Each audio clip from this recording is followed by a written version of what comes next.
Hello everyone queen कल्पना YouTube channel को आपण मानक स्वागत। देखो फ्रेंड्स आमे डिटेन करी केमिति टैन आउ पिगमेंट हटेबा फेस रू आउ फेस टी केमिति ग्लो आनिबा चलंतु देखिबा ए वीडियो। तो देखंतु मु फास्ट टोनिंग करी क्लींजिंग करी देइछि। तो क्लींजिंग कला परे हमर फेस टा बहुत जहाँ भी टैन थाए कि डस्ट भी थिबो ना सब क्लीन हो जिवो। तापर आमे डिटेन रे टिके टोनर मिक्स करदे मिक्स करके आम टोटाल फेस रे पैक देदेबा डिटेन पैक टी देदेबा देदेला पर आम गोटे 10 मिनट छाड़ीदेबा 10 मिनट छाड़ला पर आम गोटे 5-6 मिनट ताको भल से मसाज देबा मसाज देला पर पैक टी पोछीदेबा देखिए माने फेस टी पूरा सॉफ्ट आसीबो शाइनिंग आसीबो आउ पिगमेंट भी हटि जाइथिबो।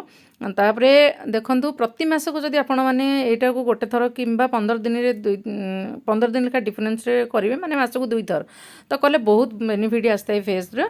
तो जदि मो वीडियो आपको भल लगी सब्सक्राइब शेयर लाइक करने को जमा भी